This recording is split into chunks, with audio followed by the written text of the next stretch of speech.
Tonight, the National Workers' Union writes to the Labour Commissioner urging her to investigate the conditions of work at a local resort. The SLP takes the Prime Minister to task, saying St. Lucian lives matter. And police detail autopsy findings in the deaths of a husband and wife from Tiroche Castries. The details of these stories and more are coming up. This is the Hot 7 Nightly News with Lovelace and Amy Joseph. Good night. It is Friday, the 15th of January, 2021. Welcome to the Hot 7 TV Nightly News. I'm Lovelace St. Amy Joseph. Thank you for joining us. In a letter dated the 14th of January 2021, addressed to Labour Commissioner Cornelia Jabatis, the National Workers' Union, NWU, expresses concern about the health and safety of workers at a local hotel. The letter reads, quote, "Dear Ms. Jabatis, we have been reliably informed that workers at Royalton Hotel at Cap Estate, Grosley, are being exposed to anti-worker elements that do not fall in line with the current COVID-19 protocols as outlined by the Ministry of Health. This is a major cause for concern and tension is rife within the plant. We urge that you investigate this complaint and ensure that there is compliance to the prescribed protocols," end quote. That was a letter from the National Workers' Union to Labour Commissioner Cornelia Jabatis. In other news, the Permanent Secretary in the Ministry of Tourism is reassuring the local population that the ministry is doing its utmost to safeguard the population. Amidst a recent surge in positive cases recorded at a resort on island, VT says the resort is being held accountable and stricter measures are being adopted to tighten surveillance. For us at the Ministry of Tourism, we have not singled out one period or one time.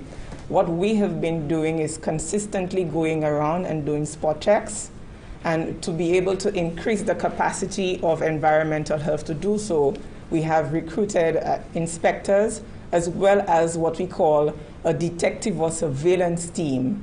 And that surveillance team is also doing mystery shopping as well as popping in at unscheduled times to be able to provide the intelligence to both health, tourism, and the police as to whether we need to focus more attention on a particular property or a particular tourism establishment.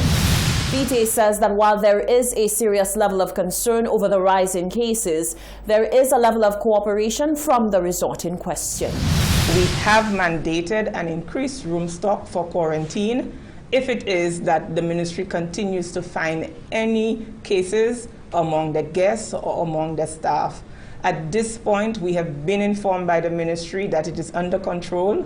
We have the commitment of the property, the management, as well as CMO's team, that they will continue surveillance, and the property itself will ensure that every measure that has been put in place, including not receiving new guests as of, probably I shouldn't say the date to expose what well, I it is as effective immediately today. Yes.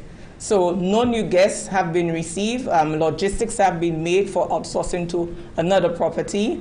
And so in terms of the current guests who are housed, they are not allowed to leave the property except for repatriation or medical purposes. That was the Permanent Secretary in the Ministry of Tourism, Donalyn Viti. Barbados' Prime Minister Myanmar Motley is among 8 people who have recently received a vaccine for COVID-19. Motley said the Minister for Health, the Attorney General, and 5 medical frontline workers also received the vaccine. Motley was speaking during a live press briefing on Thursday.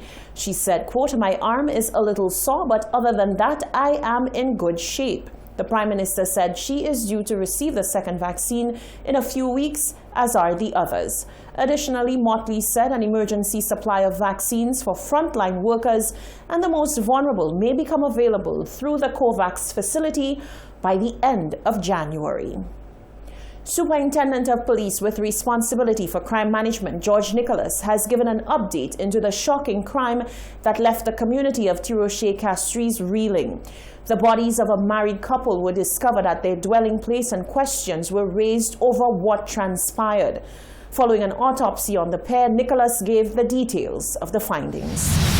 Well, we have had the post-mortem conducted, and we can give the cause of death.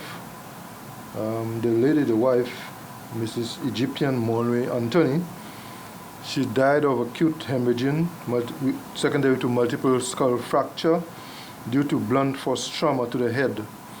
And the husband, Mr. Thomas Peter Anthony, died of respiratory failure secondary to bilateral pulmonary embolism due to the likely ingestion of a toxic substance. Nicholas was asked whether he could clarify the circumstances surrounding the deaths, given intense speculation about the nature of the crime.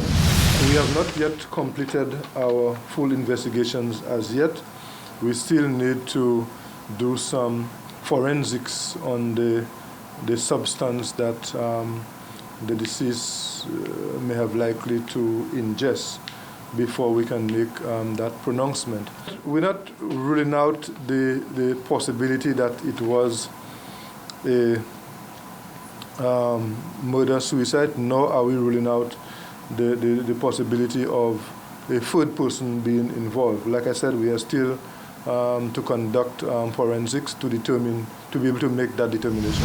That was Superintendent of Police with responsibility for crime management, George Nicholas. Stay with us. Still to come, the SLP takes the Prime Minister to task, saying St. Lucian lives matter. A local trolley vendor in hot water with the city police, and a victim of gender-based violence speaks out after a video of her assault goes viral.